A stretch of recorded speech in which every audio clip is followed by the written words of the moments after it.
biggest and best club in the world, isn't it? You can change your religion, your sex and everything else, but not your football club. If I didn't have football, I wouldn't be able to live, basically. It's your life, isn't it? It's mine, anyway. History, charisma, 67,000 every week to see entertainment. And when they're not playing, it's who's injured, who's fit, who we're buying, who we should be buying. You've got to look at Man United, they're the standard setters. It's a mecca of football, it's the centre of the Premiership. Everything happens here in Manchester United.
Manchester, the birthplace of the railway. A revolution in transport that generated the energy for the city's other greatest claim to fame. The first Manchester United footballers were railwaymen, employees of the carriage and wagon works of the Lancashire and Yorkshire Railway at Newton Heath, just east of the city on the way to Oldham. It was 1878, 6 years after the formation of the Football Association in faraway London. And on a stony swamp in North Road, Monsell, close to the railway yard, the pride of the Newton Heath depot were taking on the engine drivers and maintenance men in the very first Manchester Derby matches. Those who weren't selected watched. This was a football city from day one. Although cricket did have its place in the club's original title, and the official colours were not red but green and gold halves with black ties. The players changed into their kit in pubs, first the Three Crowns, then later Shears Hotel. In 1886 they won their first trophy, the Manchester Cup. The proud railway executives gave their star players time off work to play and train.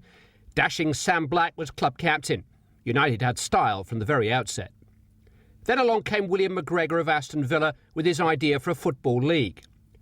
Newton Heath were not amongst the original 12 disciples of the English game, opting instead for a place in the fledgling second division, the Football Alliance. They dropped any reference to the railway from their name and employed their first full-time official, Secretary A.H. Albert, headhunted from Aston Villa. In October 1891, Newton Heath, soon to become Manchester United, beat Ardwick, soon to become Manchester City, 5-1 in an FA Cup tie. But the following year, the club's Football League debut ended in defeat, 4-3 at Blackburn. There were plenty of teething troubles in that first year in the big time. 6 games without a win, before on the 15th of October 1892, Wolverhampton Wanderers were eventually beaten at North Road, 10-1, still the club's record league victory. The man on the left, Bob Donaldson, scored their first ever hat-trick that day. The man on the right, Joe Cassidy, reached a century of goals for the club. No match of the day then to record their feats for posterity, only sketches on postcards, and there can't have been much demand for those at first. Newton Heath only avoided relegation by beating Small Heath, the infant Birmingham City, in a playoff. The drop was postponed for just one season, though.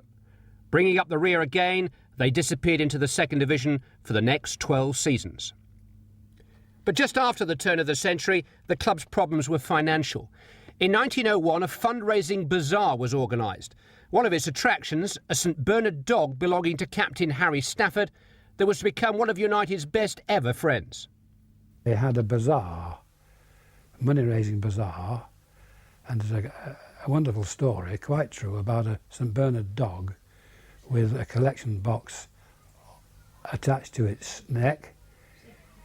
Halfway through the proceedings, it bolted through the door, including the collection box, and finished up in a pub. It fell into the hands of J.H. Davis, who owned this pub, and he was a wealthy brewer. And Davis was told of the club's plight, and he came to the rescue. Leo Rocca's father, Louis, served the club for the best part of 50 years in every capacity from T-boy to assistant manager. Initially, he led one of the team's most colourful band of supporters. But it was the support of one J.H. Davis and his friends that spared Newton Heath from a winding up order in 1902. The players' wages were due and £2,000 had to be raised. Davis became the new president, demanding a new approach and a new name. According to Leo Rocca, it was his dad who obliged. They called an extraordinary general meeting to discuss the club's future, and it was decided to first change the name. And all kinds of suggestions were put forward, but my father got up and suggested Manchester United. The trademark that is Manchester United was registered on the 28th of April 1902 in new colours, red and white.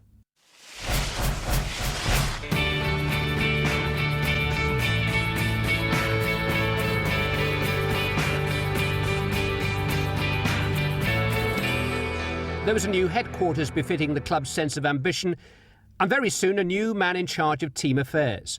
United's first real manager took the reins the following year. Ernest Magnall arrived from Burnley, and the talent to make the club truly successful for the first time soon followed. One of the first players to wear shorts above his knees, £400 centre-half Charlie Roberts from Grimsby. In a famous half-back line, he was flanked by Alex Bell and the sturdy Dick Duckworth. In Magnall's third full season in charge, they steered United to promotion and the quarter-finals of the FA Cup. But whisper it, this was very much Manchester's second team. Rival City were already a top-flight side. They had won the Cup. In 1906, Magnall paid £500 for their star turn, the charismatic Billy Meredith. Banned in bribery and illegal payment scandals, but an irresistibly magnetic force who was to prove something of a Pied Piper.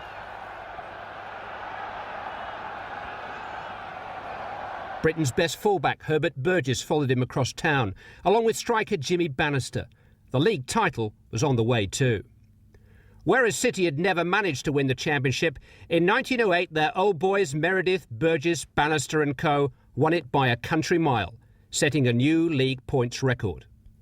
Showing the way to goal in that team, another cross-border acquisition, Sandy Turnbull, a cup winner with City, the scorer of the cup winner for United in 1909. Morgan, Stacey and Hayes, Duckworth, Robertson, Bell, Meredith, Halse, Turnbull and Wall at Crystal Palace, 1-0. Turnbull's goal came in the 22nd minute after Halse had struck the Bristol City crossbar. Meredith was named man of the match. The team spent Sunday and Monday revelling and sightseeing in London, returning to a Lord Mayor's reception at the Town Hall on Tuesday with United's first FA Cup. But a couple of months later, the same players were outcasts, suspended by the authorities for their determination to stand by their rights to belong to a players' union. Happily, the powers that be backed down because United were about to take one of their most momentous steps. In February 1910, the club moved to Old Trafford, a new stadium financed by J.H. Davis, who had plunged a massive £60,000 into the project. In front of 50,000 or more, Liverpool were the first opponents. Sandy Turnbull scored the historic first goal at the stadium, but the visitors spoiled the party, winning 4-3. It was over 18 months before United lost another game at their famous home. October 1910, the first moving pictures of football at Old Trafford. Pictures never before broadcast. This was United in their second championship season at home to Newcastle. It was the climax of the Magnall era, and it was to be the club's last title for more than 40 years. These are unique images of a bygone era of sharp hats and droopy moustaches, referees in lounge suits, players in button vests and knee-length shorts and hobnail boots. A mystical football world that had to be seen to be believed.